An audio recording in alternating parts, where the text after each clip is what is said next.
All right, we're continuing in the mimer, in the Chassidic discourse, explanation. Oh, wonderful. Yeah, I have it here. Oh. The Chassidic explanation by the previous Lubavitcher Rebbe, who he was the sixth Lubavitcher Rebbe. The first Lubavitcher Rebbe wrote the book, the Tanya. That was like about 250 years ago. And he began this whole movement, which is called Chabad Chassidus. Chabad means essentially conception, understanding, and realization.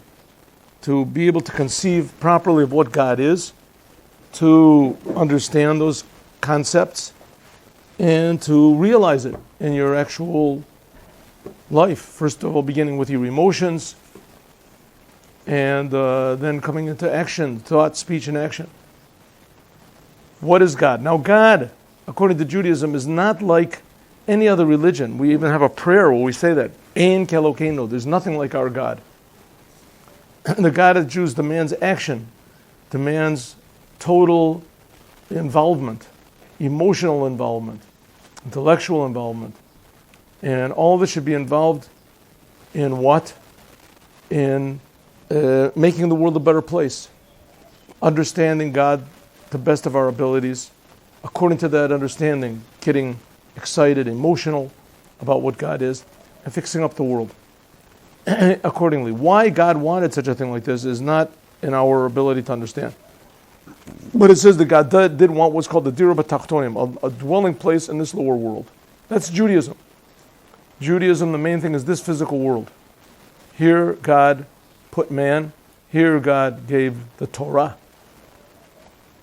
Took us out of Egypt, gave us the Torah, brought us into the land of Israel to work on the land, to make the land a holy place. Those Jews that didn't want to go into the land of Israel, that's this week's Torah portion that we're learning over here, Parsha Shlach.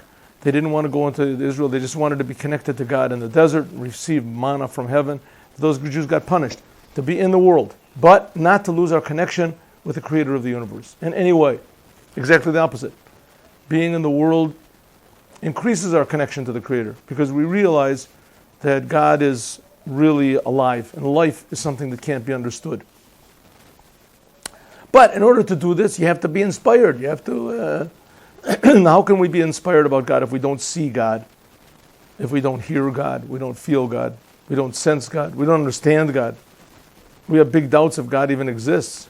I mean, it's pretty sure, according to science, that at least with all the scientific instruments they have up to date, that no one has yet detected God's presence, with some sort of a microscope or a supersonic, whatever it is, telescope or some sort of a subatomic particle detector or something. Yeah, the highest rocket ships that go out, they didn't see God.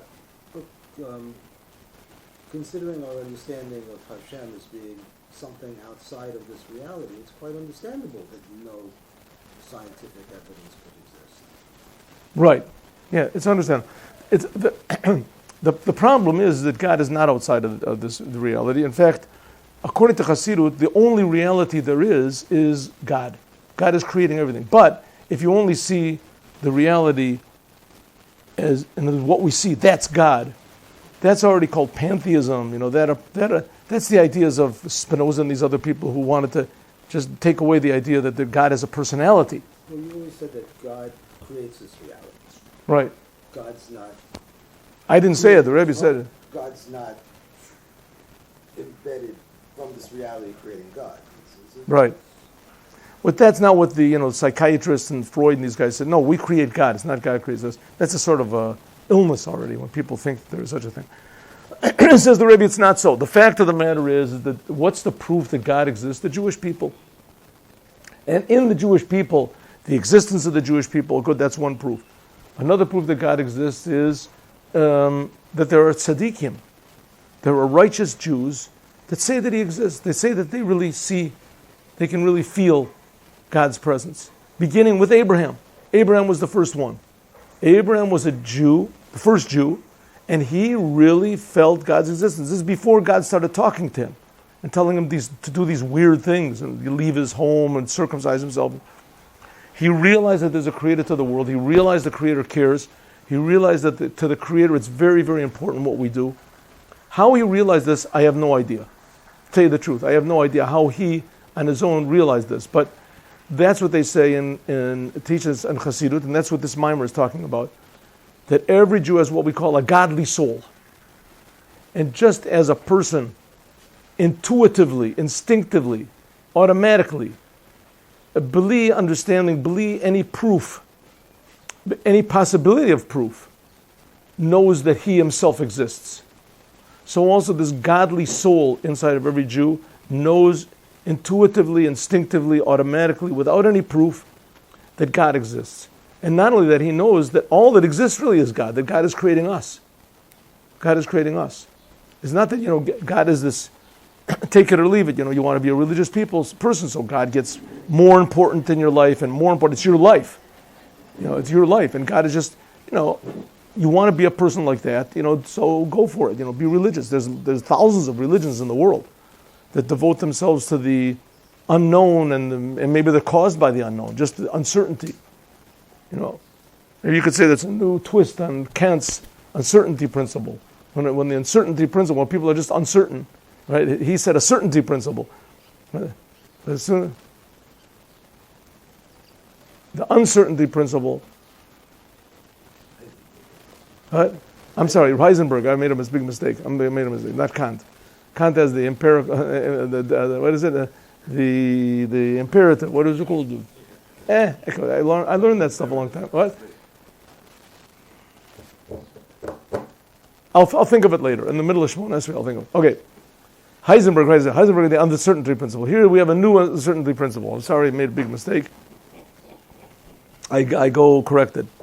Heisenberg had an uncertainty principle. You can't be certain. Well, some people take this uncertainty principle to heart because they're uncertain about life. So then they make up God. That's what generally the explanation is. You read these French philosophers and these people, you have to be brave, face life, there is no meaning. There's no God, there's no meaning. Just face life bravely, face on. Okay, you can say that, certainly you can say that. And there's a lot of basis for it. I mean, like I said, nothing has detected God. But the Jewish people, they are the proof. They are the detectors. They are the instrument that God has put into this world to detect God's presence. And to tell everyone in the world that God is not a spirit and God is not something separate from you, that God is really creating you. And God existed before all the world existed. Just even that question, who created God, that comes from our limited understanding. That we think everything has to be created. Because in fact, everything in the world is created. But God is the creator. What does that mean? He creates everything. How does he create everything? Look in the books of Kabbalah.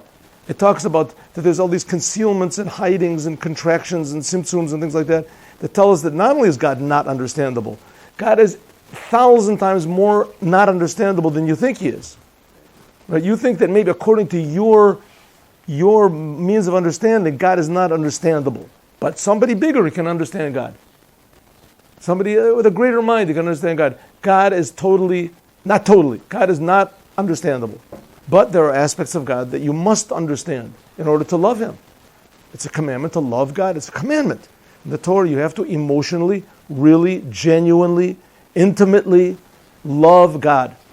It has to be a true, personal feeling. Not just that you fake it and you're dancing with a crowd or something. It has to be that really personally you have a real, true love of God. That's really supposed to be expressed when you pray to God. That's why in Chabad, classically, they take a long time davening, praying, because they're thinking about how to love God. Okay, says the Rebbe, it goes like this. This is how it's going to be. There is in every single Jew what's called a godly soul. This godly soul feels instinctively that God exists. Every Jew is willing to give his life for God. Every Jew. That's why they call Am Yisrael Mekadshei Shemecha. We say in our prayers, Mekadshei Shemecha, Yanuchu bo Yikol Yisrael, Mekadshei Shemecha. Every Jew is willing to Mekadesh the Shmo of Hashem. Every Jew is willing to, the previous Rebbe says, every Jew is willing to Mekadesh Shemo. Every Jew is willing to give his life for Hashem. Every Jew. Why? Because he feels that I'm just a creation. Everything I have, I owe it to the Creator. That was Abraham. That's called Mesirut Nefesh.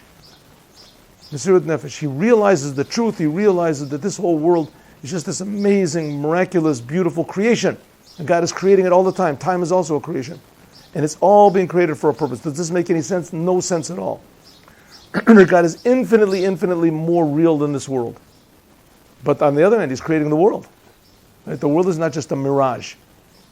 The world is actually being created by the essence of God. And this will be revealed in the days of the Mashiach and the raising of the dead. But in meantime, we have to raise ourselves. We're the dead ones, and we have to raise ourselves up. Says the Rebbe, the way it goes like this. Every Jew has what's called a godly soul. And the purpose of this godly soul, just like if you want to call it the purpose of God, God of course doesn't have a purpose, but is to be in this world, to fix up the world. That says like God wants a dira b'tachtonim. Same in each and every one of us. Every Jew has what's called an awareness, a feeling, a conception, a love of God. Ahava mesuteret, it's called, a hidden love of God. Every Jew has it. But it's not good to be hidden. It has to be brought out into your day-to-day life so that you don't steal, you don't cheat, don't get depressed, you don't get angry, you don't, right? They have all these selfish traits. How do you do that? And it says, well, simple, you just feel God and you just do it. That's all, right? It's not so simple. If you try to do it, you'll find it's not difficult, it's impossible. The godly soul feels God. Every Jew is a natural human being. And he says, I don't know what you're talking about. Once in a while I'll go to synagogue on Yom Kippur or something like that. A minute before I die, if there's God, so I'll say Shema Yisrael, just, not take any chances. Can't hurt. Right? He's dying anyway. There's a joke about that. You ever the joke about that? It's sort of a sick joke, but I'll tell it anyway. The Nazis caught 2 Jews hiding in a bunker. They take them out, they're going to shoot them. One of them was religious, the other one was not religious. They lined them up against the wall. And they say, okay, Jews, we're going to count to 5, and we're going to shoot you. 1, 2, one of the Jews screams out, Shema Yisrael, Hashem Elokeinu, Hashem Echad. The other one turns to him and says, will you shut up, you want to get us into trouble? Sick joke. I like it.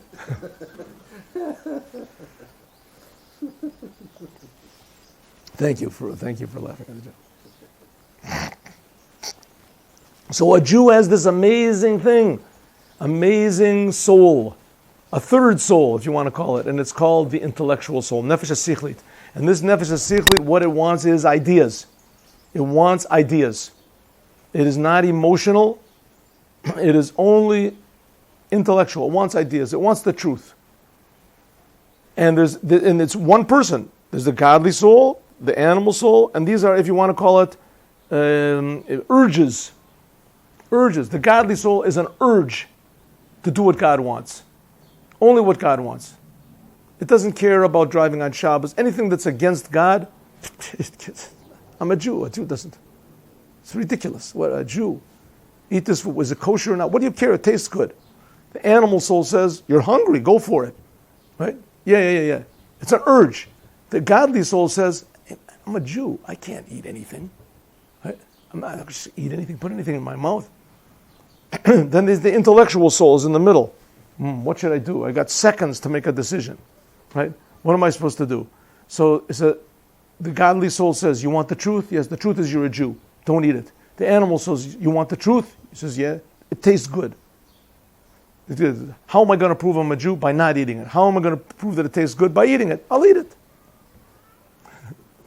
Let's see. He eats it and he says, you know what? This is better than being a Jew.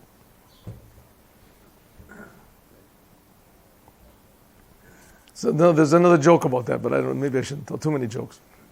The guy is a drunkard, right? So his father, his son, takes him and locks him up in a room. Drunkard. Oh, He's I'm sorry, different joke. He's a drunkard and he's going deaf. His son takes him to the doctor, and the doctor says, listen, the reason you're going deaf is because the alcohol has a bad effect on your senses. You're going deaf. If you stop drinking, you'll start to hear. So he said, okay, his son makes him stop drinking. He locks him up in a room, whatever it is. After whatever is a year, he really stops drinking. He starts hearing again. It's wonderful. After a couple of weeks, his son lets him out, lets him do what he wants to. He sees his father sitting on the park bench drinking again. What are you doing? He says, listen, of course I could hear, but I didn't hear anything that was as good as one drink. I didn't hear nothing worthwhile. It's the same thing. The godly soul says, do me, I'm a Jew. The animal soul says, eat it, don't care. He eats it, he says, to tell you the truth, maybe I'm a Jew, but I didn't feel that Judaism was so good as eating this not kosher food. This is it. So you have to develop a certain sense. How does he develop a certain sense? That's what there's the intellectual soul is in the middle. And the intellectual soul says, listen, if you're a Jew, you're going to have to make some sacrifices. If you're a Jew, it's not going to come easy.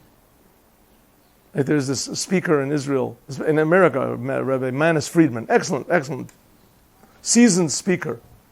And he said that he really should do exercises. He would like to really go running. He said, but he looks at the faces of these people who are running, right? How they're running, and they're so contorted and so in pain. He says, how could a person, they could be having a good time. It's the same thing. You want to get something done. Sometimes you have to make certain sacrifices. Right? You want to be really a religious Jew. So you can't do whatever you want. And sometimes you really want to do it. But you just can't do what you want. And sometimes you need help. Sometimes it's very difficult. Okay, but the help is from your godly soul. The godly soul says, you have to stop doing bad things. Yes, true, you have to stop doing bad things. But there's a goal. Who are you going to be? Right? You want to be like that, or you want to be a Jew? You want to be a Jew. Forget about going to heaven. Forget about this. Maybe everybody, who knows what goes to heaven? Right? God will decide who goes to heaven. There is such a thing as heaven. There is hell. God makes those decisions. No, let's not think about that. You'll never be happy if you think about going to heaven. Really being happy means doing what's really true. True, if you eat that not kosher food, it tastes good, but it's not really true. Right? It's a temporary truth. It's a cheap truth. A Jew, to be a Jew, that's who you are really deep. That's what the godly soul says. The animal soul says, forget it. You're going to waste your time for nothing. Right? You're wasting your time. It's like the Ben Russia. He says that he's a Ma'avoda Zos Lachem. What are you doing this Torah and mitzvahs for? You're not going to get anything out of it. So the intellectual soul has to make a decision. The intellectual soul can then be convinced that God exists. Yes, I heard a lecture, beautiful, I cried. Jewish people in the Holocaust, they did the Torah, they did mitzvahs. Even in the Holocaust, the last moments, they weren't thinking about heaven or hell or anything. They had every reason to be angry at God, and nevertheless, all they wanted to do with their last breath was do another commandment. They felt so lucky that they were still alive. They could do another, the commandments are important to this, right? But then he goes out in the street, and after the lecture is finished, he's not excited anymore. So why? Because the intellectual soul gets excited. It gets excited because it loves ideas. It loves ideas. So it gets excited about ideas. Like you read a good book. You get excited. You're reading the book, right? Sort of the same degree. You watch a movie. You watch it. You get so excited. You're not doing anything. You're sitting there doing absolutely nothing. Maybe eating popcorn. Maybe. But the good parts you're not even eating popcorn. But you're excited. It was wonderful. It was a war. It was a this. It was that. Right? As it was a war with bombs, with everything. Go and inspect the screen. You'll see there's no holes there. There was no war. It was just pictures. But you got excited. The intellectual soul gets excited about ideas, but it doesn't get excited in emotions. And that's what we're going to talk about right now. Let's take a short break.